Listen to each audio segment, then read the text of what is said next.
कमल में नैन होता है। अब भीजे पानी, पानी में हाथ होता है। जब मालिक को तुम दुआ मांगो इस तरीके से भी मांगो कि तुम्हारा कंबल यानी ये नैन आंख बरसे। अब पानी में हाथ होता है, ये भीगे, तब जाकर के, इसीलिए आषाढ़ पूर्णिमा मनाया जाता है। अब देखो इंद्र भगवान आज देखो इस तरीके से बराबर तुम बरसते रहो, असली गुरु पूर्णिमा मन जाएगा। इसका मतलब ये नहीं कि हम इकट्ठा हो गए, खाना पीना पक्का पक्की बना लिया, खा पी लिए, बस हो गया। आज यही मनोरंजन हो रहा है।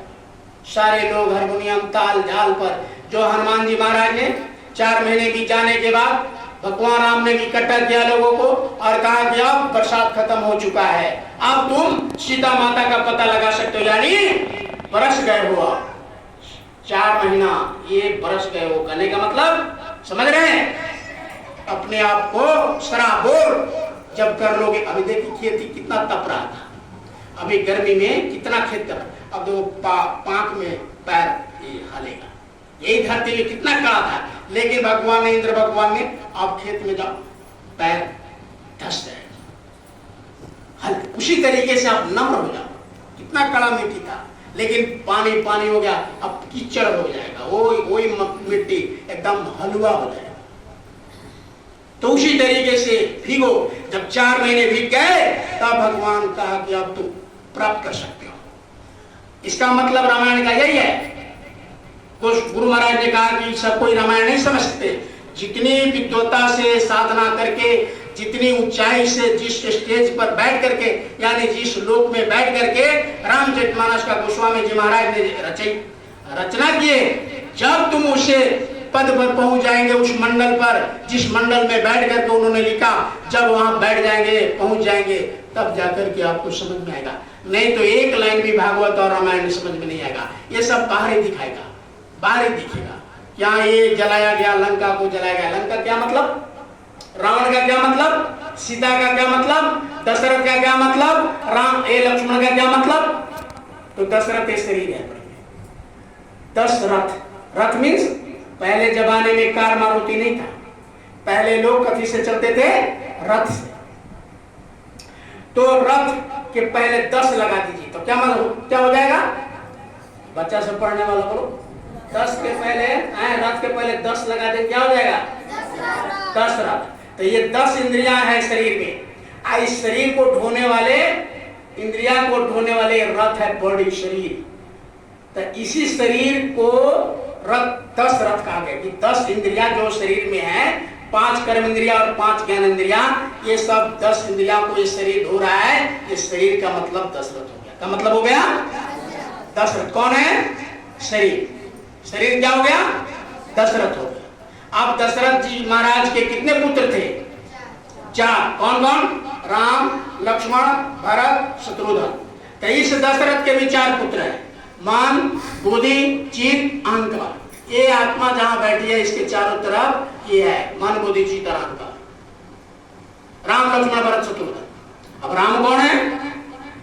मन है। आंख बंद करो, अपने दरवाजा दिखाई दे देगा यहीं से। आंख खोलो, ये साधना मंदिर पर, ये मन है। मन हर जगह। इसी को कहा कि एक राम दशरथ का बेटा, एक राम घटघट में लेटा, एक राम का शकल पसारा, एक राम सबसे न्यारा। तो वो राम जो सबको बनाने वाले, सबको पैदा करने वाले। और एक ये मन को कहा गया, तो प्रेमियों मन राम, बुद्धि लक्ष्मण, चित्त भरत और अहंकार शत्रुघ्न। मन, बुद्धि, चित्त और अहंकार राम, लक्ष्मण, भरत, शत्रुघ्न। अब इस शरीर के 4 पुत्र हो गए और उस दशरथ महाराज का भी 4 पुत्र। इस शरीर दशरथ के भी ये आध्यात्मिक, ये रामायण और वो 7 कांड वाली रामायण। तो इसमें गुरु महाराज ने कहा कि ये 3 दशरथ के 3 नारियां, कौन कौन? कौशल्या, सुमित्रा, केकई। इस शरीर दशरथ के भी 4 नारी, 3 गुण होते हैं, रजोगुण, तमोगुण, सत्वगुण। इसीलिए 3 गुण वाली वो नारी है, रानी, महारानी जो थी दशरथ महाराज के, वो 3 गुण यानी 3 प्रकार, कि कई सबसे झंझटिया आदमी यानी राजगुण वाले, ये रजोगुण तमोगुण सतोगुण। तो 3 नाड़ी इस शरीर के दशरथ के, इसलिए वहां भी बताया गया। अब दोनों भावों के बीच में इधर देखिए, ये आत्मा बैठी जो बोल रही है, जहां माताएं बहन ये चंदन करती है, माताएं बहन विद्या लगाती हैं, भाई लोग चंदन करते हैं। क्यों कहा गया महापुरुषों ने? क्योंकि आज तक इतना बड़ा साइंस बढ़ गया, विज्ञान बढ़ गया, इतने चाइना और जापान कहते हैं हमको, कहते हम बहुत विज्ञान के क्षेत्र में आगे बढ़ गए, लेकिन प्रेमियों आज तक ऐसा कोई भी मशीन नहीं बना सका कि मनुष्य के शरीर को मशीन में घुसा करके और ये बता दे कि ये बोल रही आत्मा ये पैर में है कि हाथ में है कि कान में है कि नाक में है कि पेट में है कि सर में है। ये आत्मा जो बोल रही है ये कहाँ है? आज तक कोई भी वैज्ञानिक नहीं बता सका। बॉटनी, जूलॉजी ये सब चीर फाड़ पूरे शरीर का कर लिया लोगों ने, लेकिन आज तक खोज नहीं पाया।